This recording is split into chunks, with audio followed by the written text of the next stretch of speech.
particular visión acerca de esto.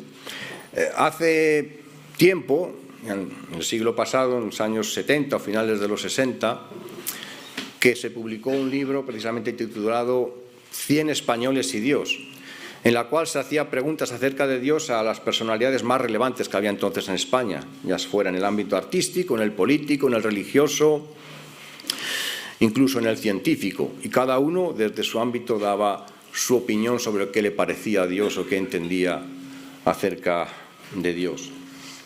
Así que abordar la cuestión de Dios, de quién es Dios, sería un ejercicio de pura especulación mental, inútil en cuanto a resultados seguros, si Dios no se hubiese dignado a revelarse.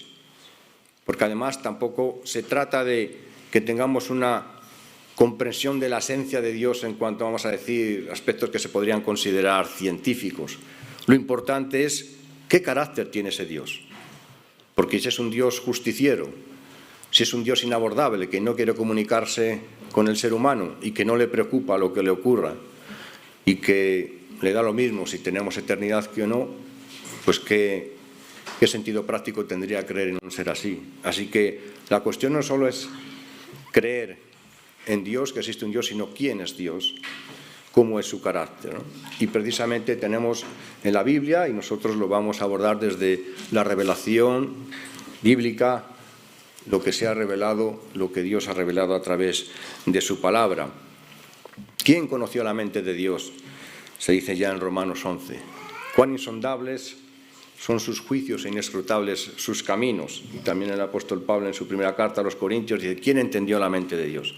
De manera que, como decimos, si Dios no se hubiera dignado revelarse, no podríamos saber nada de Dios. Y sobre todo porque no se le puede comparar a nada, porque trasciende a todo.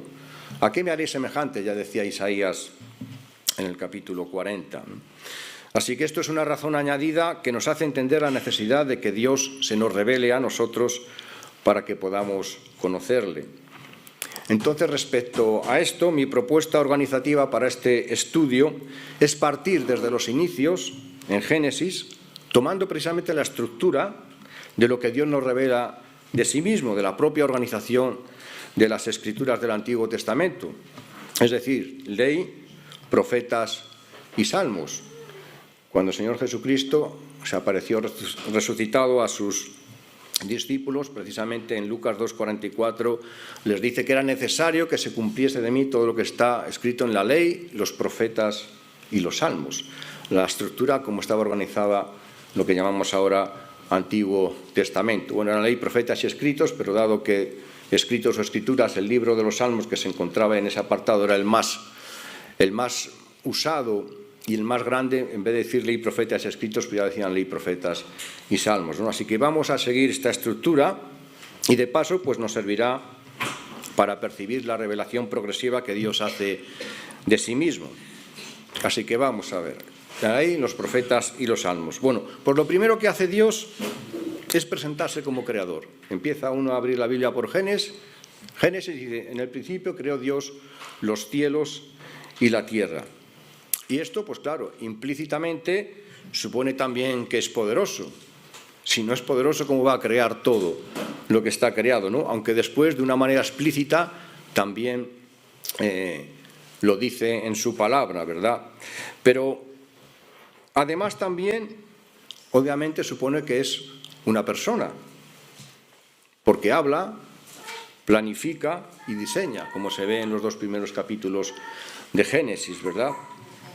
Así que también se puede deducir, aunque luego se dice también explícitamente, que es una persona que ama, porque quiere compartir lo que él tiene, en este caso la vida, con el ser creado precisamente a su imagen, que nos quiso crear a su imagen, que hubiera dentro de toda la creación un ser que fuera imagen de Dios, semejanza de Dios.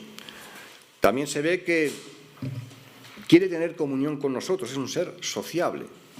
Tenía comunión con la primera pareja, hablaba con ellos, ellos lo sentían, y entonces no es un ser que aparece, que coloca al hombre en el planeta y, bueno, allá te las ves. No, un ser que está con él y que es, por tanto, sociable, que quiere tener una comunión con el ser humano.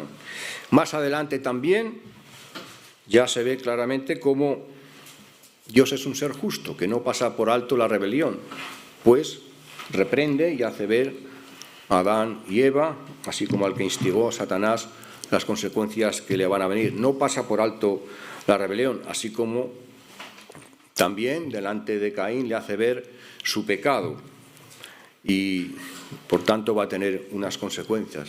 De manera que ya se ve implícitamente, aunque luego también explícitamente a lo largo de la Escritura, que Dios es un ser justo y que no pasa por alto la maldad. Y también implícitamente se ve que es misericordioso, deseando que el hombre se vuelva de su maldad y no matarlo justicieramente. Conserva la vida del hombre a pesar de su maldad, haciendo posible así un futuro arrepentimiento, porque no mató a Caín. Y además lo libró de que los que ya habitaban, sus hermanos, porque no fueron los primeros hijos que tuvieron Adán y Eva, pudieran matarlo en venganza. Entonces le hizo una señal, dice, hablando Dios con Caín: ciertamente cualquiera que matare a Caín 7 veces será castigado. Entonces Yahvé puso señal en Caín para que no lo matase cualquiera que le hallara. De manera que se ven que es un ser que da una nueva oportunidad, no es justiciero, aquí te pillo, aquí te mato, has hecho esta maldad, dejas de existir, sino que da la oportunidad al hombre de que pueda cambiar, que desgraciadamente en este caso ya sabemos que no fue así con Caín. Y bueno, más adelante pues también se ve que es también protector de los que le aman. Cuando se presenta a Abraham, en Génesis 15, dice: no temas, Abraham, yo soy tu escudo y tu galardón. Así que también con Abraham ya se le manifiesta en su manera de actuar como todopoderoso, porque hizo posible que tuviera un hijo cuando su mujer era estéril y ya cuando él incluso era anciano. Bueno, se nos dice también, se puede deducir también, siguiendo adelante, que es fiel, porque el pacto concertado con Abraham también lo mantuvo con sus descendientes. En Génesis 26, del 3 al 4, le dice lo mismo a Isaac, y en Génesis 28, del 13 al 15, la misma promesa que hizo a su abuelo Abraham y a su padre Isaac, se la hace también a Jacob. Mantiene en fidelidad su promesa y sigue actuando con cada uno de los descendientes, a pesar de que precisamente los comportamientos no fueron todo lo buenos que fueran desde la perspectiva de Dios, ¿verdad? Y seguimos adelante, y cuando vamos al libro de Éxodo, se nos presenta a Dios ya como libertador. Envía a Moisés, dice, para que le digas a Faraón que tiene que liberar a mi pueblo. Y además también se manifiesta como el ser que es eterno. No es ya solamente el Dios de Abraham, de Isaac y de Jacob, sino que al exponer su nombre, el yo soy, el que soy, el eterno, el que siempre existe, yo soy el que siempre es, da a entender entonces que es el Dios que está por encima de todos y que siempre existe. No como esos dioses que se fabrican las naciones paganas en un determinado momento de la historia y dice, este es nuestro Dios. No, este es el Dios para siempre. El Dios de Abraham, de Isaac y de Jacob no es un Dios más, como otros dioses que tienen los egipcios y cualquier otra nación. Es el eterno. Es el que siempre existe, el que siempre ha existido y el que siempre existirá. De manera que es una forma de darles a entender que es el único, aunque todavía, lógicamente, los israelitas no lo comprendieron así. Se presenta como un Dios de pactos, como esa canción que cantamos también, Dios de pactos, ¿verdad? Porque el pacto que hizo con Abraham, con Isaac y con Jacob, también lo hace con sus descendientes. En Éxodo capítulo 24, pues también por medio de Moisés rocía la sangre del pacto, dice, es el pacto que Dios ha hecho con vosotros. Y leyó, dice el libro del pacto. Ahora también nos dice que es piadoso, grande en misericordia y verdad, tardo para la ira y perdonador. Así se presenta ya en Éxodo también en el capítulo 34 y lo va a ir demostrando a lo largo de la historia de Israel, porque muchas veces, como decían los propios profetas después, no nos ha dado conforme a nuestros pecados, porque es tardo para la ira y perdonador. De manera que Dios todo aquello que va expresando de palabra, luego lo va demostrando también, por supuesto, con los hechos. Y acabamos el libro de Éxodo y seguimos en la Torá, en el Pentateuco, como lo llaman los judíos, la Torá. Y ya en Levítico 19:2 se presenta como santo, aunque más bien tiene santo en grado superlativo, ¿verdad? Porque ya cuando Isaías tiene la revelación de Dios, en ese capítulo 6, tremendo, dice que los serafines que estaban de parte de Dios, en la misma presencia de Dios, decían el uno a otro, santo, santo, santo. Como en el hebreo no existe el superlativo, como en el español, pues la forma de decir santísimo era repetir 3 veces esa misma cualidad, ¿no? Si hubieran dicho que es bueno, dirían buenísimo, sería bueno, bueno, bueno. Esa era la forma hebrea de expresar una cualidad en grado sumo, ¿verdad? Ahora, curioso, cuando ya pasamos también al libro siguiente, Números, podríamos seguir diciendo más cosas, pero en Números, curiosamente, se presenta como un Dios que organiza, un Dios de orden. Fijaros que salieron como mínimo más de 1 millón de personas, porque se habla de 600.000 hombres de a pie, sin contar mujeres, más muchos extranjeros. Algunos llegan a decir que lo mismo eran 2 millones. Y en los primeros 4 capítulos de Números, Dios organiza cómo tienen cada tribu que establecerse cuando acampen, quiénes son luego los primeros que tienen que empezar a caminar cuando se quite el campamento, dónde tiene que estar su tabernáculo, todo perfectamente organizado, porque lógicamente sería un perjuicio, una pérdida enorme de tiempo si no está todo bien organizado. Así que, aunque Dios es flexible, por supuesto, pero es un Dios de orden. No quiere que cada cosa vaya de cualquier manera, ¿verdad? Bueno, es proveedor también y sustentador, aunque las circunstancias fueran humanamente imposibles. Mientras caminaban por el Éxodo en el desierto, tuvieron el maná, tuvieron agua, que sacaba incluso esa falta de una roca. Y pongo aquí primeramente de Números 11, del 18 al 23, cuando les da carne en medio del desierto y Moisés se queda, cuando Dios dice que durante 1 mes van a tener carne, se queda tan impresionado que le parece que es imposible. Con una reacción de cierta incredulidad. Dice, 600.000 hombres de a pie están aquí y tú dices que les vas a dar carne durante 1 mes. Y yo le responderé, verás si se cumple mi palabra o no. Y efectivamente, en situaciones imposibles, en medio de un desierto, Dios dio carne demostrando que es verdaderamente proveedor y sustentador para todo aquel que está con Él y tiene comunión con Él.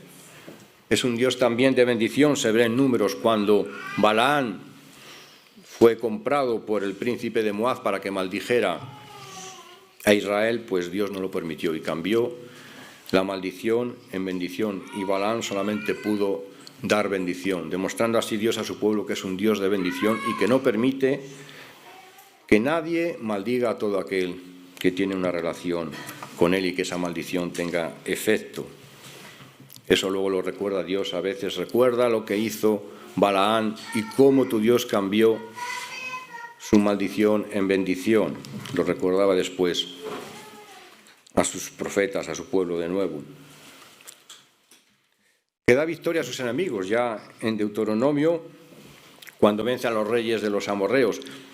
Algo que a nosotros nos parece, bueno, pues como algo normal, pero era algo impresionante. Precisamente cuando los espías fueron a Jericó y los ocultó Rahab, esta mujer de Jericó, le digo, sé que vuestro Dios está con vosotros. Nuestro corazón ha desmayado porque hemos visto cómo ha abierto el mar y cómo habéis destruido, cómo habéis vencido a los reyes de los amorreos, porque eran reyes que parecían en aquel tiempo invencibles. Sin embargo, Dios les dio la victoria sobre Sehón y sobre Og. Un Dios que da victoria sobre los enemigos y que, por tanto, hace que su pueblo y cada persona que está con Él pueda siempre seguir adelante a pesar de toda enemistad.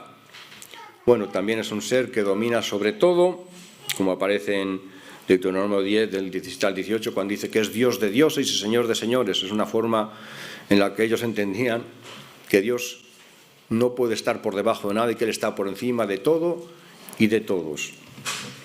Y es curioso, por tanto, comprobar también cómo al principio de la ley mosaica Dios manifiesta un acto de misericordia vistiendo con túnicas de pieles a Adán y Eva, Génesis 3:21, y termina también en la exposición de su ley con otro acto de misericordia sepultando a Moisés, como aparece ya en Deuteronomio 34. De manera que es sorprendente todo lo que ya se puede saber de Dios en el Pentateuco, sin salir de los 5 primeros libros de la Biblia, cómo a través de la ley se expresan ya tantas verdades y tantas cosas acerca de Dios, y cómo su carácter misericordioso empieza a manifestarse juntamente con su santidad como una constante que irá cada vez a más, porque la revelación de Dios, como ya he dicho, es progresiva, y a medida que avanza la historia de Israel, el pueblo de Dios, con todas sus luces y sombras, avanza igualmente la revelación de Dios que hace de sí mismo, tanto en sus mensajes por medio de sus profetas como por sus hechos. Pero también a través de los profetas, Dios va tanto profundizando en la revelación de sí mismo y de sus propósitos con las profecías mesiánicas, como a la vez recalcando su carácter santísimo y de amor. Y esto último pues se denuncia también, se manifiesta con las denuncias a través de los profetas de la injusticia social y el desamparo de los débiles en aquella época, como eran los huérfanos, las viudas y los extranjeros.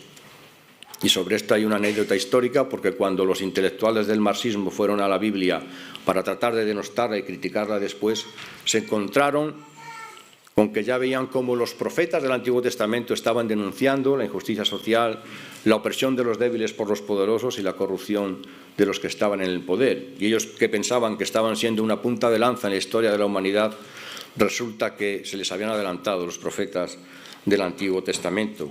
Y hay muchos textos, me tomé la molestia hace tiempo de reunir todos los textos donde se denuncia acerca de la injusticia social o la corrupción. Estos son unos cuantos, porque hay muchos más, y se ve, por ejemplo, ya en el profeta Isaías, bueno, ya en el Salmo 94, por poner un ejemplo, y aquí el salmista, el profeta, dice desde el 4 al 7, ¿hasta cuándo hablarán cosas duras y se vanagloriarán todos los que hacen iniquidad? A tu pueblo, oh Yahvé, quebrantan, y a tu heredad afligen. A la viuda y al extranjero matan, y a los huérfanos quitan la vida. Y dijeron, no verá Jah, ni entenderá el Dios de Jacob. Bueno, podríamos estar leyendo una por una, pero por citar alguna más, para que veáis hasta qué punto había llegado la maldad en Israel, en Judá concretamente, también en Israel, el pueblo del norte. En Ezequiel 22 voy a leer lo que se dice del 6 al 12. He aquí que los príncipes de Israel, cada uno según su poder, se esfuerzan en derramar sangre. Al padre y a la madre despreciaron en ti. Al extranjero trataron con violencia en medio de ti. Al huérfano y a la viuda despojaron en ti. Mis santuarios menospreciaste y mis días de reposo has profanado. Calumniadores hubo en ti para derramar sangre, y sobre los montes comieron en ti, hicieron en medio de ti perversidades. La desnudez del padre descubrieron en ti, y en ti hicieron violencia a la que estaba inmunda por su menstruo. Cada uno hizo abominación con la mujer de su prójimo, cada uno contaminó pervertidamente a su nuera, y cada uno violó en ti a su hermana, hija de su padre. Precios recibieron en ti para derramar sangre, interés y usura tomaste, y a tus prójimos defraudaste con violencia. Te olvidaste de mí, dice Yahvé, el Señor. Y uno más, en este mismo capítulo de Ezequiel, ya desde el 25 al 30, y esto como condensando todo lo que en los demás también se puede leer, dice, hay conjuración de sus profetas en medio de ella. Como león rugiente que arrebata presa, devoraron almas, tomaron haciendas y honra, multiplicaron sus viudas en medio de ella. Sus sacerdotes violaron mi ley y contaminaron mis santuarios. Entre lo santo y lo profano no hicieron diferencia, ni distinguieron entre inmundo y limpio, y de mis días de reposo apartaron sus ojos, y yo he sido profanado en medio de ellos. Sus príncipes en medio de ella son como lobos que arrebatan presa, derramando sangre para destruir las almas, para obtener ganancias injustas. Y sus profetas recubrían con lodo suelto, profetizándoles vanidad y adivinándoles mentira, diciendo: así ha dicho Yahvé el Señor, y Yahvé no había hablado. El pueblo de la tierra usaba de opresión y cometía robo. Al afligido y menesteroso hacía violencia, y al extranjero oprimía sin derecho. Y busqué entre ellos hombre que hiciese vallado y que se pusiese en la brecha delante de mí a favor de la tierra, para que yo no la destruyese. Y no lo hallé. Fijaros la cantidad de maldades y cómo denuncian los profetas aquí por medio de Ezequiel, y esto se puede ver en todos estos textos y en muchos más, cómo Dios continuamente denuncia la injusticia social, la opresión y la corrupción moral de todos los que estaban también en el poder. Pero también, al igual que con los profetas, el carácter de Dios también sigue glorificándose en su misericordia y santidad. Se hace también patente en los Salmos, esta tercera parte en la que se divide la Escritura. También hay muchos ejemplos que se pueden dar de cómo Dios en los Salmos vuelve de nuevo a repetir, a reflejar lo que ha estado diciendo y que ya se ve en los 5 primeros libros de la Biblia. Por citar solamente alguno, por abreviar, de todos los que he expuesto ahí, en el Salmo 103, por ejemplo, uno bien conocido, que dice: Él es quien perdona todas tus iniquidades. Bien, carácter misericordioso, perdonador. El que sana todas tus dolencias, el que rescata del hoyo tu vida, el que te corona de favores y misericordias, el que sacia de bien tu boca, de modo que te rejuvenezcas como el águila. Yahvé es el que hace justicia y derecho a todos los que padecen violencia. Podríamos seguir, pero de nuevo, a través de los Salmos, y vosotros, pues lógicamente lo habéis podido comprobar, Dios va manifestando y recalcando todo lo que ya en la Torá o en el Pentateuco ha dicho y ha ido diciendo también a lo largo de la historia. Pues todos los profetas, los anteriores, los posteriores, los profetas mayores, los profetas menores, todos los escritos, todo lo que ha ido diciendo, se refleja también en los Salmos. Y esto es interesante también porque los Salmos reflejan, como sabéis, la experiencia en la relación con Dios del salmista, de manera que corroboran con su experiencia personal lo que Dios es y ha revelado de sí mismo. No reflejan, por así decirlo, teoría acerca de Dios, sino la realidad de quién es Dios y cómo ellos han vivido o están viviendo esta realidad y que reflejan con sus escritos. Experimentaron que Dios es libertador y hacen un salmo hablando de su experiencia de Dios como libertador, ya sea de un peligro de muerte, ya sea de la enfermedad. Experimentaron que Dios les perdonaba y escribieron un salmo hablando de la misericordia de Dios, etcétera. De manera que los salmos no son teorías teológicas acerca de Dios, sino la comprobación experimental que el salmista ha tenido y que luego quiere reflejar dando testimonio, haciendo ese escrito, haciendo ese salmo. Bien, pues vamos avanzando. Vemos cómo Dios ha estado revelando en la ley, los profetas y los salmos, todo lo que dice de sí mismo, pero también cómo se revela a través de Cristo, la culminación total, porque a través de Jesucristo tenemos una revelación exhaustiva y perfecta del carácter de Dios y sus propósitos. Todo lo que aparece respecto a Dios en el Antiguo Pacto es corroborado y expresado de forma completa en la persona del Verbo, de su Hijo. En Juan, muy conocido, precisamente lo deja así expresado al empezar Juan su Evangelio. En el principio era el Verbo, y el Verbo era con Dios, y el Verbo era Dios. Este era en el principio con Dios. Todas las cosas por Él fueron hechas, y sin Él nada de lo que ha sido hecho fue hecho. En Él estaba la vida, y la vida era la luz de los hombres. Y este Verbo, que estaba desde el principio y que estaba con Dios y es Dios, dice que fue hecho carne y habitó entre nosotros. Y más adelante dice: la ley por medio de Moisés fue dada, pero la gracia y la verdad vinieron por medio de Jesucristo. A Dios nadie le vio jamás. El unigénito Hijo que está en el seno del Padre, Él le ha dado a conocer. De una manera exhaustiva, completa en su carácter, se ha revelado de tal manera que, como decía Jesucristo a Felipe, quien me ha visto a mí, ha visto al Padre. Hay una perfecta y completa revelación del carácter de Dios a través de Jesucristo. ¿Quieres saber quién es Dios? Yo a veces le digo a cualquiera que dice, ¿cómo saber quién es Dios? Cuando hables con alguien y das testimonio, pues lee los evangelios. Tal como es Jesucristo, así es Dios. Tal como es Dios, es Jesucristo. Tal como es Jesucristo, así es Dios. No tienes más que leer los evangelios y sabes cómo es Dios. Porque todo lo que se dice de Cristo y todo lo que hizo Cristo y lo que dijo, exactamente así es Dios. Él es Dios manifestado en carne. El autor de la carta a los Hebreos, precisamente, pues recalca esto. Cuando dice que Dios, habiendo hablado muchas veces y de muchas formas en otro tiempo, a los padres, a los antepasados por los profetas, en este último tiempo nos ha hablado a través del Hijo. Recordemos que en Cristo habita corporalmente pues toda la plenitud de la deidad, como se dice en Colosenses 2:9, y de manera que todo lo que parte de Él manifiesta todo lo que Dios es. Un conocimiento pleno de Dios, y como debe ser conocido, solamente es posible por Cristo, tal como Él mismo también lo dio claramente a entender. Porque si vamos a Mateo 11:27,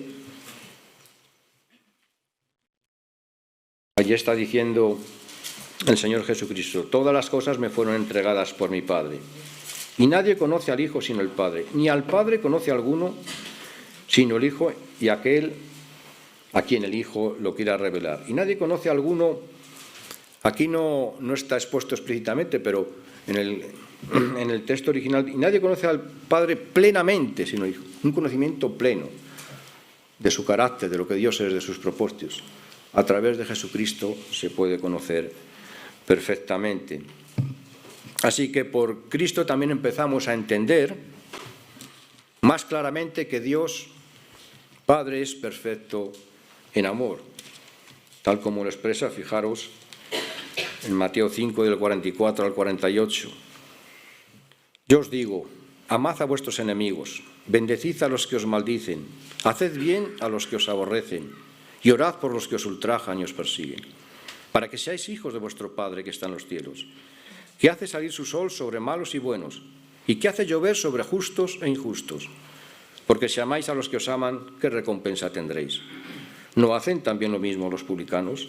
Y si saludáis a vuestros hermanos solamente, ¿qué hacéis de más? ¿No hacen también así los gentiles? Sed pues vosotros perfectos, como vuestro Padre que está en los cielos es perfecto. Y Dios es el primero que ama al que le aborrece. Lógicamente, si nos pide a nosotros es porque Él es el primero que da ejemplo. Y ya veis la cantidad de personas que, a pesar de que insultan y blasfeman de Dios y viven de una manera totalmente contraria a Dios, y Dios aún los mantiene con vida, dándoles la esperanza, la posibilidad de que se puedan arrepentir. Y tienen el sol y tienen la lluvia, siguen pudiendo existir, ¿verdad? También se nos dice que Dios ve en lo secreto y sabe de qué cosa tenemos necesidad, como en Mateo 6, ¿verdad? Buscad primeramente el reino de Dios y su justicia, y todo lo demás se os dará por añadidura. Y también es un Dios que honra la confianza que se pone en Él. En más de una ocasión Jesucristo decía, hágase conforme a lo que crees. Señor, si quieres puedes limpiarme, le dijo un leproso, y lo limpió. Y otra vez, conforme a tu fe se ha hecho. Dios honra la confianza que se pone en Él. No puede decepcionar la confianza que se pone en Él. Otra cosa es que en nuestra relación con Él pretendamos que Dios haga lo que nosotros queramos, porque los pensamientos de Dios son más profundos que los nuestros. Pero el que confía en Dios no va a quedar nunca decepcionado. Dios no puede deshonrarse ni deshonrar, obviamente, su palabra. Dios, entonces, como nos manifiesta Jesucristo, es el único que puede dar verdaderamente descanso a nuestra alma. Venid a mí todos los que estáis trabajados y cargados, y yo os haré descansar. Tiene poder para resucitar, dando vida a los que han confiado en Él. En Mateo 22, 31, 32, cuando está hablando con los saduceos que le hablan que no creían en la resurrección de los muertos, y dice que es el Dios de Abraham, de Isaac y de Jacob. Dios no es Dios de muertos, sino de vivos, por tanto viven. La confianza que pusieron en Abraham, Isaac y Jacob no fue decepcionada. Están vivos, han resucitado. Dios no es Dios de muertos. Sorprendentemente se nos aparece al final del Evangelio de Mateo como un ser compuesto, existente en 3 personas. Aunque esto es un tema que el próximo domingo se dará, que nos lo dará José, la realidad de Dios existiendo en 3 personas acerca de la Trinidad. Algo sorprendente, ¿no? Aunque ya en Deuteronomio 6:4, que es el texto que toman los hebreos, los judíos, como el texto principal de su fe, escucha Israel, nuestro Dios, el Señor, uno es. Es curioso porque la palabra uno es, que se emplea, como dicen los expertos en el hebreo, que es ejad, significa unidad compuesta, porque hay otra palabra para referirse a la unidad simple que es hachid. Por ejemplo, cuando se dice en el libro de Jueces que Jefté tenía una hija única, entonces se dice ben hachid, hija, ben, una única, pero de Dios nunca se dice esa palabra, de Dios siempre es la palabra ejad, es decir, es un ser compuesto. Sobre esto se podría hablar mucho, pero como no es el tema, ya la próxima semana José nos irá hablando sobre esto, pero que ya a nivel filológico, de las propias palabras que se emplean para eso, se ve que Dios es un ser compuesto. De manera que no es como dicen los judíos en su ignorancia, que es un invento de los cristianos, la Trinidad. No, no es un invento. Ya en Deuteronomio 6:4 aparece que Dios es un ser compuesto. Muy interesante, el próximo domingo hablaremos sobre este tema, nos hablará José sobre él, la Trinidad de Dios. Y se recalca el carácter misericordioso ya expuesto pues también en todo el Antiguo Pacto. Dios es amor sin límites, hasta el punto, como sabéis, el texto más conocido, de desprenderse de su propio Hijo eterno para hacer posible nuestra reconciliación con Él y ser así librados de condenación y tener vida eterna, como se nos dice en Juan 3:16. Un amor que no tiene límites. Hacía falta desprenderse hasta de su propio Hijo y se desprendió para que fuera posible nuestra redención. Con eso demostró, por eso dice, de tal manera amó Dios al mundo, que el amor de Dios no tiene límites, hasta se desprendió de su propio Hijo. Se nos habla también, pues que Dios, se nos dice también, pues que es espíritu y gracias a esa condición existimos nosotros. Bueno, y también a lo largo de todos los evangelios pues se ve como Dios tiene poder absolutamente sobre todo, sobre las fuerzas de la naturaleza, puede calmar el mar, puede andar sobre el mar, sobre enfermedades, sana paralíticos, ciegos, resucita muertos, sana leprosos y tiene poder sobre el mundo espiritual, sobre Satanás y todos sus espíritus, pues libra de ellos a todos aquellos que están oprimidos. Así que manifiesta que también ese carácter todopoderoso en todos los aspectos. Y a través de Jesucristo, con sus acciones, se ve como Dios tiene poder sobre todo, sobre las fuerzas de la naturaleza, sobre las enfermedades, sobre Satanás y sobre cualquier aspecto de todo lo creado, de lo que vemos y de lo que no vemos incluso. Bueno, es luz. Ilumina todo lo que tiene que ver con la verdad y con todo lo que tiene que ver con lo bueno. Es el perfecto pastor que guía y alimenta espiritualmente,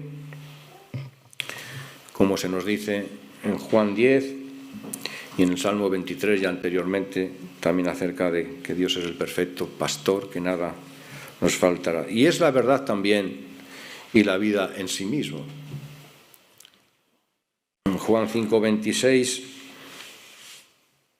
dice Jesucristo que como el Padre tiene vida en sí mismo, así también ha dado al Hijo tener vida en sí mismo. Nosotros no tenemos vida nosotros mismos. Hemos necesitado a nuestros padres y nos sustentamos pues, en la medida en que este planeta exista. El único que tiene vida en sí mismo es Dios. El único que puede sostenerse por sí mismo y el único que vive eternamente. Y bueno, también luego se va presentando a lo largo del Nuevo Testamento en las Escrituras Dios como el Dios de la paciencia de la esperanza, el Dios de paz, se ve en Romanos, es el verdadero libertador, no solamente social y político, como aparece primeramente en el libro del Éxodo, sino también de nuestras vidas a nivel espiritual. Si permanecéis en mí, Señor Jesucristo, y mis palabras permanecen en vosotros, conoceréis la verdad, y la verdad os hará libres. Y en Colosenses 1:13 dice que nos ha librado del poder de las tinieblas y nos ha trasladado al reino de su amado Hijo, el verdadero libertador. Esa libertad que está por encima de todo, porque mientras el hombre no sea libre del mal ni de fuerzas opresoras, pues por muchas libertades políticas y sociales que tenga, de nada sirve. Si sigue siendo esclavo del orgullo, de la hipocresía, del rencor, del odio, de la violencia, del materialismo, es el peor esclavo que puede haber. Así que el verdadero libertador, el que nos lleva a la verdadera vida, es precisamente Dios. Y por supuesto, aunque no lo he dicho de una manera condensada, pues es omnipotente. Tomando una cita ya del Nuevo Testamento, en Lucas 1:37, el ángel Gabriel le dice a María: nada es imposible para Dios. Es omnisciente, como se expresa ya en el Salmo 139, que Él todo lo sabe, dice: aún no está la palabra en mi boca, ya la sabes.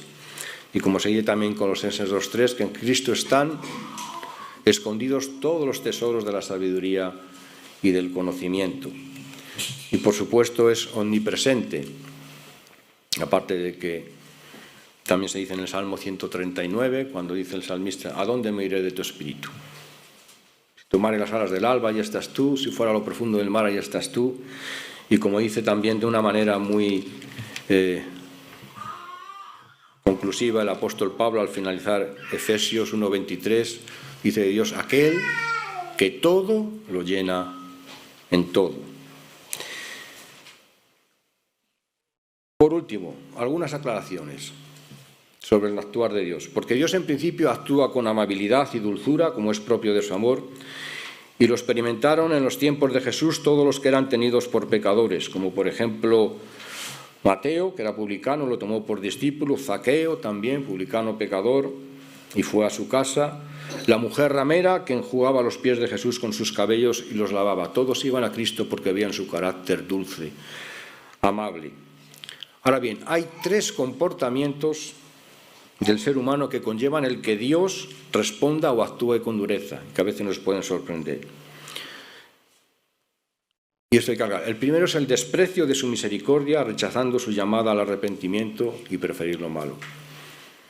En 2 de Reyes 17, cuando explica el profeta por qué le ha venido la destrucción al reino de Israel, al reino del norte, y es precisamente porque continuamente estuvieron rechazando a los profetas, endureciendo, como dice, su cerviz, y en vez de aprovechar la paciencia de Dios para arrepentirse, la aprovechaban para seguir haciendo el mal. Y esto provoca que Dios tenga palabras duras. Otra cosa que lleva a que Dios responda con dureza es cuando se toma la hipocresía como un estilo de vida. Ahí están esos ayes del Señor Jesucristo a los escribas y fariseos del capítulo 23 de Mateo. Y otra cosa que lleva a una reacción de dureza de Dios es la insensibilidad ante el sufrimiento humano.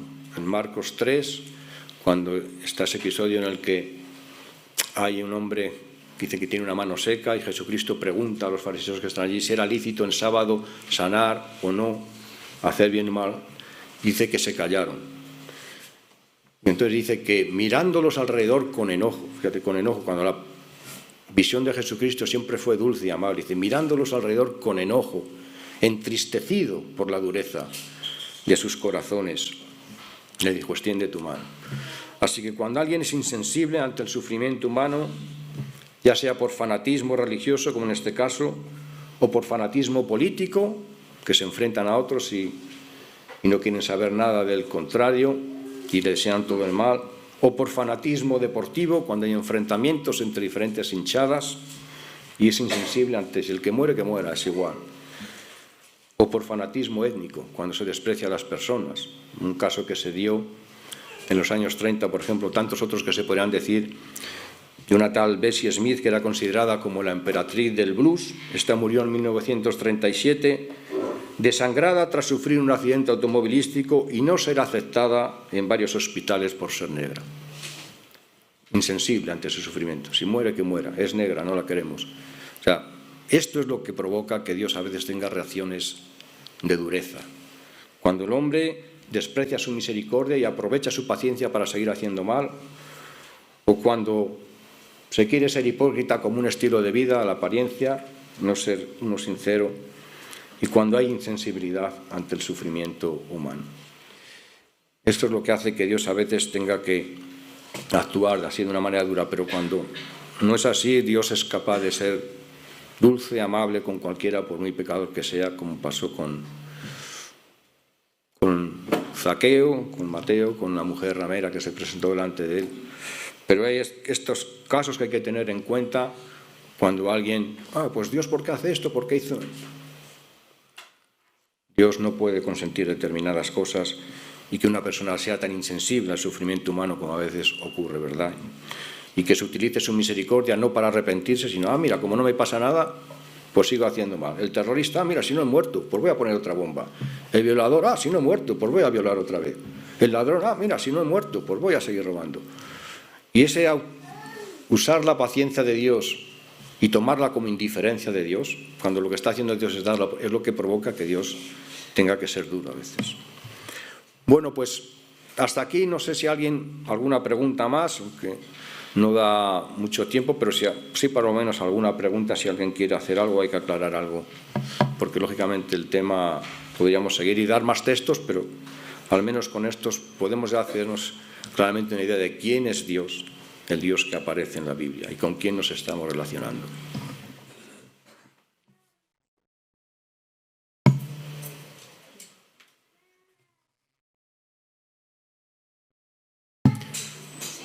Sí. ¿Qué pensarías respecto a la opinión que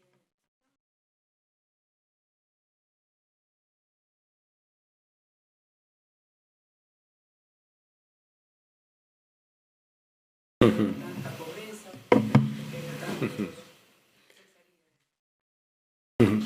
Bueno, todo esto viene como consecuencia de ese desprecio que hace el hombre de Dios y vienen después situaciones de injusticia y de todo tipo que se vuelcan sobre el mismo hombre. De alguna manera Dios está respondiendo a esto, de alguna manera lo está respondiendo en lo que expone el apóstol Pablo en su primera carta a los romanos. Hay tres cosas que está haciendo el hombre y que sigue haciendo. La primera es cambiar la gloria de Dios por lo que no es Dios. Se toma aquí antes, cuando se decía que una efigie de lo que fuera, de un animal, de un reptil era Dios, cambiaban la gloria de Dios, ahora también se sigue cambiando. Se dice que el dinero es lo más importante, el placer, la fama, con esos dioses. Han cambiado la gloria de Dios y se le da a lo que no es Dios. También ha cambiado la verdad de Dios por la mentira.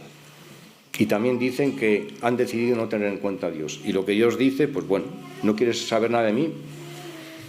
Pues nada de mí vas a saber.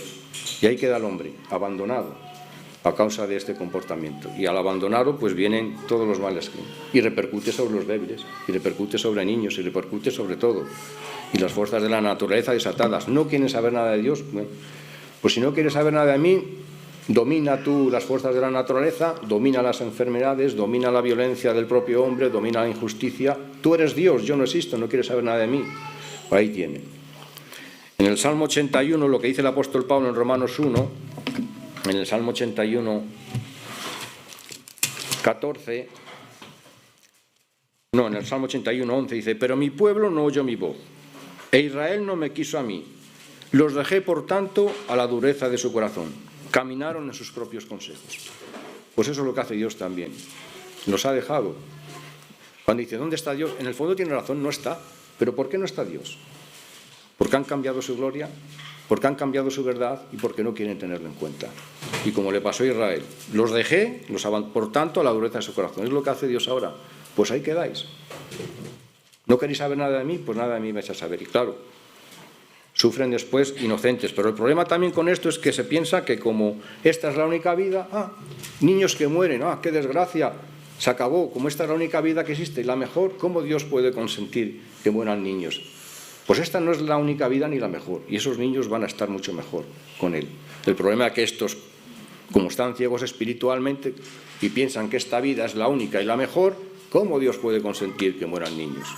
Bueno, pues esos niños van a estar mejor que donde estaban antes. De manera que es una forma también de tratar de justificar su propia incredulidad, porque saben de sobra que todo lo que hay de mal es consecuencia de la propia maldad del hombre, y no se dan cuenta que Dios ha dado al hombre libertad y esa libertad no la puede quitar, pero le va a dar después, le va a pedir cuentas después de cómo la ha usado, ¿verdad? Pero no lo quieren entender. El privilegio de la libertad de poder hacer lo que queramos no lo entienden, y entonces piensan, ¿cómo Dios permite esto? Vamos a ver, ¿a ti te gustaría que, si estás casado, tu mujer te hubiera escogido obligada? O que si tus hijos te honran es porque están obligados por un programa de antemano que Dios ha puesto para que no les quede más remedio que hacer el bien y honrar siempre a los padres. ¿Por qué tenemos una relación que puede ser satisfactoria? Porque lo hacemos con personas libres que no están obligadas a amarnos y a respetarnos. Entonces Dios eso ha querido para poder tener una relación real y no falsa. No nos ha hecho robots programados, ha dado libertad para que si le correspondemos en amor es porque queramos. Y eso no lo saben valorar. Y cuando el hombre decide el mal, ¿por qué Dios ha permitido? Que si no lo permite, por decirlo de esta manera, es como si quisiera hacernos robots. Y Dios no, para poder tener una relación con nosotros que fuera real, significativa y provechosa, como la tenemos nosotros con nuestros amigos, nuestros padres, mujeres, novias, tiene que ser la otra persona libre, no programada para el bien solamente. Pero bueno, el que quiera entender, entiende, dice el Señor Jesucristo. El que quiera entender, que entienda. Muchas veces no quieren entender y en el fondo con esas preguntas lo que quieren, la mayoría de ellos, es tratar de justificar su incredulidad. Bueno, podemos seguir hablando, pero ya nos hemos pasado 5 minutos. Y luego, bueno, a título personal, si alguien quiere hacer alguna pregunta mía o cualquiera de los ancianos sobre este tema, pues también con toda libertad podéis, ¿verdad?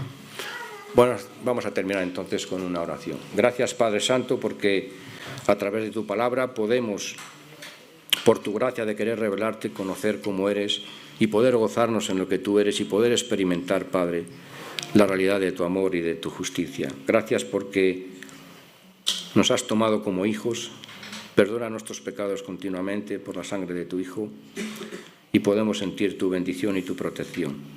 Te rogamos, Padre, que tu Espíritu Santo siga haciendo su obra en nosotros y que también nos sigas ayudando ahora en la comunión y en el culto que a continuación vamos a tener dentro de unos minutos. Te lo rogamos por tu Hijo Jesucristo. Amén.